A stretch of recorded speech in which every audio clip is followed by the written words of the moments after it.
Nombre, chapitre 23. Balaam dit à Balak, bâtis-moi ici 7 autels, et prépare-moi ici 7 taureaux et 7 béliers. Balak fit ce que Balaam avait dit, et Balak et Balaam offrirent un taureau et un bélier sur chaque autel. Balaam dit à Balak, tiens-toi près de ton holocauste, et je m'éloignerai. Peut-être que l'Éternel viendra à ma rencontre, et je te dirai ce qu'il me révélera.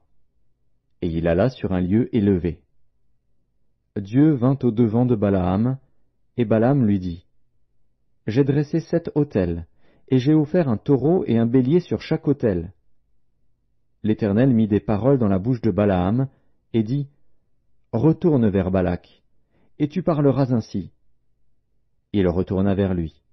Et voici, Balak se tenait près de son holocauste, lui et tous les chefs de Moab. Balaam prononça son oracle, et dit, Balak m'a fait descendre d'Aram, le roi de Moab m'a fait descendre des montagnes de l'Orient. Viens, maudis-moi, Jacob. Viens, sois irrité contre Israël. Comment maudirais-je celui que Dieu n'a point maudit? Comment serais-je irrité quand l'Éternel n'est point irrité? Je le vois du sommet des rochers, je le contemple du haut des collines. C'est un peuple qui a sa demeure à part, et qui ne fait point partie des nations. Qui peut compter la poussière de Jacob, et dire le nombre du quart d'Israël? Que je meure de la mort des justes, et que ma fin soit semblable à la leur. Balak dit à Balaam, que m'as-tu fait? Je t'ai pris pour maudire mon ennemi, et voici, tu le bénis. Il répondit, et dit, n'aurais-je pas soin de dire ce que l'Éternel met dans ma bouche? Balak lui dit, viens donc avec moi dans un autre lieu, d'où tu le verras. Tu n'en verras qu'une partie, tu n'en verras pas la totalité, et de là maudis-le-moi.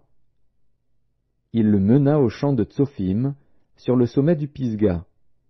Il bâtit 7 autels, et offrit un taureau et un bélier sur chaque autel. Balaam dit à Balak, tiens-toi ici, près de ton holocauste, et j'irai à la rencontre de Dieu. L'Éternel vint au-devant de Balaam.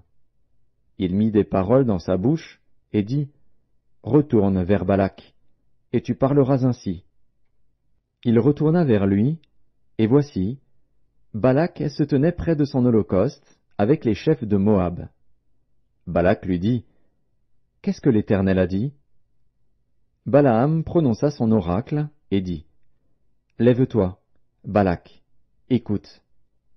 Prête-moi l'oreille, fils de Tsippor. Dieu n'est point un homme pour mentir, ni fils d'un homme pour se repentir. Ce qu'il a dit, ne le fera-t-il pas? Ce qu'il a déclaré, ne l'exécutera-t-il pas? Voici, j'ai reçu l'ordre de bénir. Il a béni, je ne le révoquerai point. Il n'aperçoit point d'iniquité en Jacob, il ne voit point d'injustice en Israël. L'Éternel, son Dieu, est avec lui, il est son roi, l'objet de son allégresse. Dieu les a fait sortir d'Égypte, il est pour eux comme la vigueur du buffle. L'enchantement ne peut rien contre Jacob, ni la divination contre Israël. Au temps marqué, il sera dit à Jacob et à Israël, quelle est l'œuvre de Dieu? C'est un peuple qui se lève comme une lionne, et qui se dresse comme un lion. Il ne se couche point jusqu'à ce qu'il ait dévoré la proie, et qu'il ait bu le sang des blessés. Balak dit à Balaam, ne le maudis pas, mais du moins ne le bénis pas. Balaam répondit, et dit à Balak, ne t'ai-je pas parlé ainsi? Je ferai tout ce que l'Éternel dira.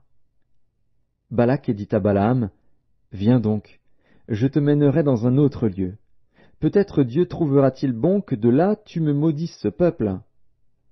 Balak mena Balaam sur le sommet du Péor, en regard du désert.